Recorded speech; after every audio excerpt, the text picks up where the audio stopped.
ज्याने देशामध्ये राज्यामध्ये एक वेगळ्या पद्धतीचं उदंड वातावरण तयार केलंय आणि जिथं जिथं जिथं ते जातील तिथं निकाल ज्या दिवशी ते जातील त्या दिवशी लागलेला असतो। ते आदरणीय योगी आदित्यनाथ आपल्या भेटीसाठी या ठिकाणी येत आहेत।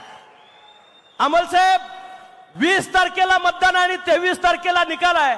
तुम्ही दोन्ही बसलेले उमेदवार आता वर स्टेजवर अमल साहेब असतील नरके साहेब असतील। मी आजच या ठिकाणी सांगतो अनुभवातनं मी मागे होतो, मी लोकसभेला येतोय का नाही असं लोक म्हणत होती। योगी आदित्यनाथ एका सभेसाठी आले, 40,000चं मताधिक्य एका शहरानं मला त्या ठिकाणी दिलं। आजची सभा ही संकल्प सभा आहे, ही विजयी सभा आहे। या सभेसाठी आता योगीजी थोड्याच वेळात या ठिकाणी येणार आहेत।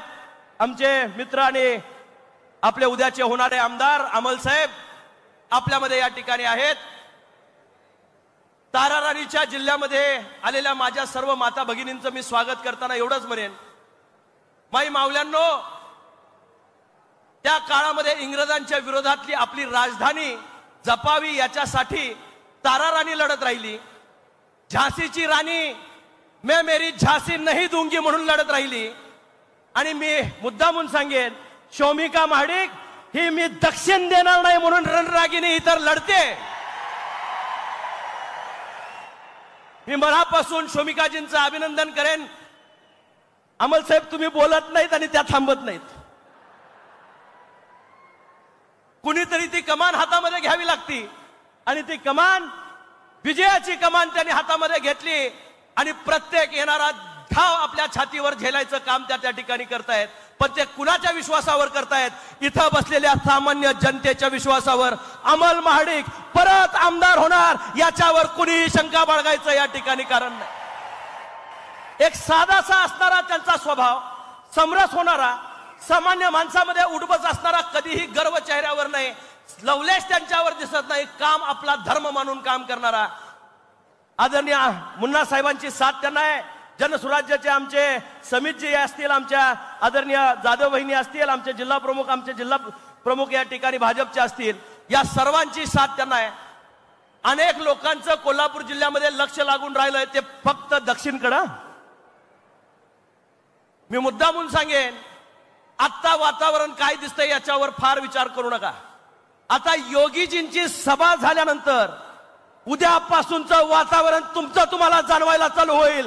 प्रत्येक ठिकाणी फक्त भगवान भगवाच दिसेल। कोल्हापूर जिल्ह्याला ह्या भगव्यानं शान दिले, त्याचा इमान राखण्याची जबाबदारी आपल्या सर्वांची आहे। आणि मी मुद्दामून सांगेन कोल्हापूर जिल्ह्यातल्या 10च्या 10 सीट्स हा महायुतीच्याच येणार आहेत आणि त्याच्यासाठी आपण सर्वांनी सज्ज राहायचंय। मी फार वेळ न घेता एवढंच, आता त्यांचं हेलिकॉप्टर लँड झालंय। समितजी आता या ठिकाणी आपल्या समोर बोलणार आहेत।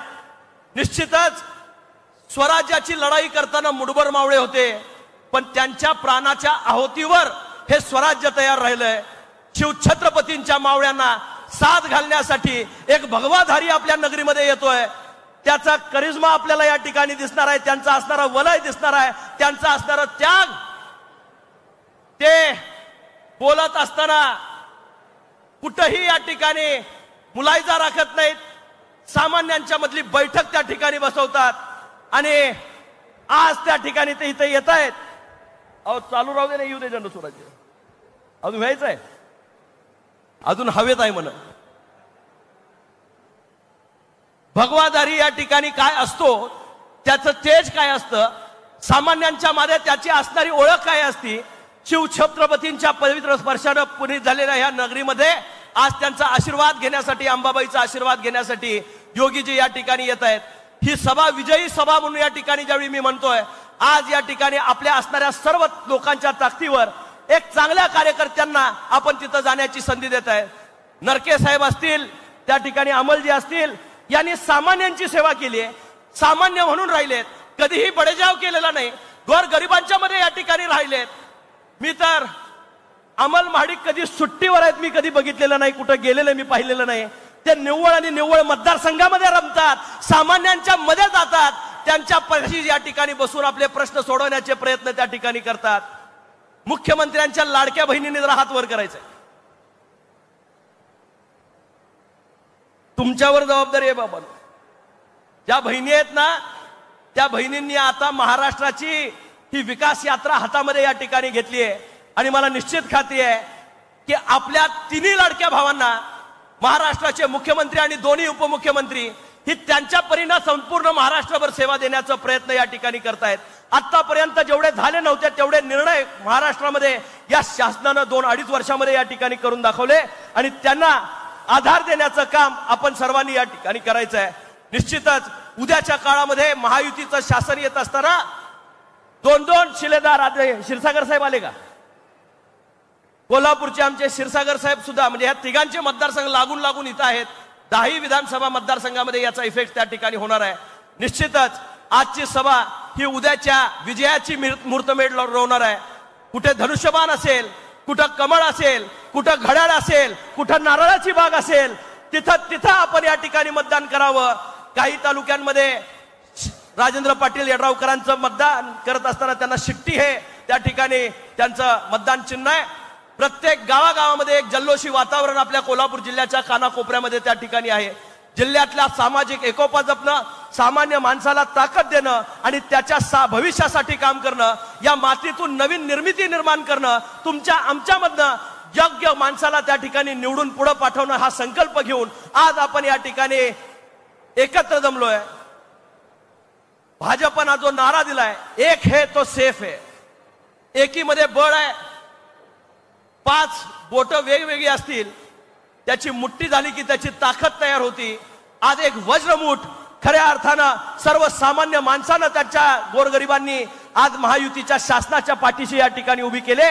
मला निश्चितपणे खात्री आहे की येणाऱ्या काळामध्ये हे महायुतीचं शासन महाराष्ट्राला एका वेगळ्या उंचीवर या ठिकाणी घेऊन जाईल आणि त्याच्यासाठी कोल्हापूरकर सज्ज व्हावं ही विनंती आपल्या सर्वांच्या चरणी करतो आणि आपली रजा घेतो। जय हिंद, जय महाराष्ट्र। यावर तुम्हाला काय वाटते कमेंट बॉक्समध्ये लिहा। चॅनलला सबस्क्राईब केले नसेल तर नक्की सबस्क्राईब करा। जगात भारी कोल्हापुरी।